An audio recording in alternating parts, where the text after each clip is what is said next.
ئەمر هات وتی یەک سەمون بە ژن و منداڵەکان بدەن. سەمونی عەسکەری هەمووی لێی بلۆکە ناخوری، وەرە بەم ژن و منداڵانە ڕەق بوونەتەوە سەمونەکان بیدە پێیان یەک سەمون بە قاعەکان ئەمانجێڕا تەوزیەمانە کرد بەسەریان. ئەو شەوە حەتا بەیانی ئەمر هات وتی یەک سەمون بە ژن و منداڵەکان بدەن. سەمونی عەسکەری هەمووی لێی بلۆکە ناخوری، وەرە بەم ژن و منداڵانە ڕەق بوونەتەوە سەمونەکان بیدە پێیان یەک سەمون بە قاعەکان ئەمانجێڕا تەوزیەمانە کرد بەسەریان. ئەو شەوە حەتا بەیانی گریان و هەرا نا ئەو قاعانە ئەو ساڵە ساردیش بوو، یەکجار سارد بوو، تازە بارانباری بوو. 2 ڕۆژ لە پێشەوە بارانباری بوو، سارد بوو. قاعەکان دۆشەکی تیان نییە، حەسیری تیان نییە، هیچ شتێکی تیان نییە، بەتانی تیان نییە، لەبان ئەو چەمەندۆ ڕەقە درێژ بن، لەبان چەمەندۆکە درێژیان کرد. ژن و منداڵ هەمووی هاوار گریان لە برسان لە بێشیری.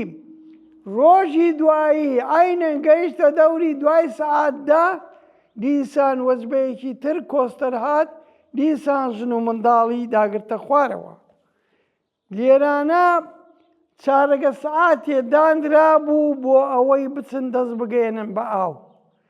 هەر جاری قاعەیەکیان دەرەکردەوە 10 دقیقە چارەیەک دەست بگەێنن بۆ ئاو، لەسەر ئەو نەناو ئەو ساحەی عەرەزاتە دەست بە ئاو بگەێنن.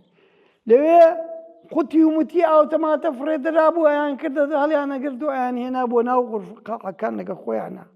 ژن و منداڵەکان پیاوەکان قوسعە هەبوو، نەیەش قوسعە بدەین پێیان بۆ ئەوەی شۆربایەت شتێ بخۆن. ڕۆژی دیکرد دوایی عینەن نەفسی تاس و حەمام دەستی پێکردەوە.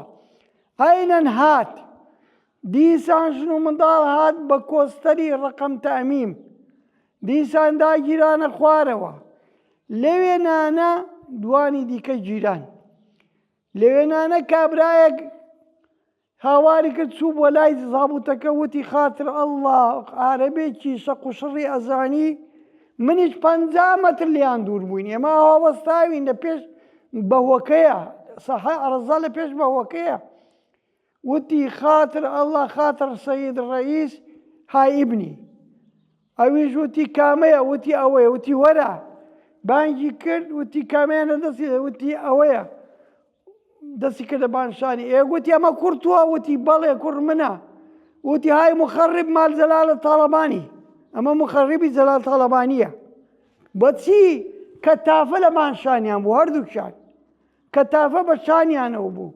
لەبەر ئەوەی کەتافە بە شانیان بوو، بۆ دەلیل بەوەی کەمانە بە پێشمەرگانە وت مخەڕبی جەلال تاڵەبانیە. سەقافەتەکەیان ئەوە نەکەیە، یعنی حەرەکەیەکی وا گەورەی بزوتنەوە بە شەخسێکە و بەستیتەوە. ئەلێرانە کابرایەکی دیکە مەلا بوو قورعانی دایە دەستیان و بیکە بۆ خاتری قورعان، ئەو منداڵم کەوتووە لەوەش خۆی چووە، قورعانەکەی لە دەستی سەن، وتی خاتر ئەڵڵا ئەنجا مەلای خۆمان بەکەوە و سەڵتەوە و بەو شتانە لە بەرێوە مەلای دیکە نییە. قورعانەکەی شەقی تی هەڵدا، وتی ئەڵڵا خەڵەس و محەممەد خەڵەس و قورعان خەڵەس. ئەوەی ئەمانە کردویانە لە عەسری جاهیلی، یعنی پێغەمبەری ئاخر زەمان صلی الله علیه وسلم ئێستاگەر زیندوو بووایە تاقیبی ئەم بەعسیانەی ئەکردەوە لە بن عەردەدیانی ئەکرد. ئەمانە حتا ڕۆژی قیامەت ئێستاش تەمەشاکن بزانن چی ئەکەن بە خەڵکی سەرگەڕان و تۆپزاوا دەربارەی عەردەکان. هەر نەفسی تاس و حەمامە ماون، بەس قیادەکانیان ڕۆیوە گۆڕ بە گۆڕ بوون.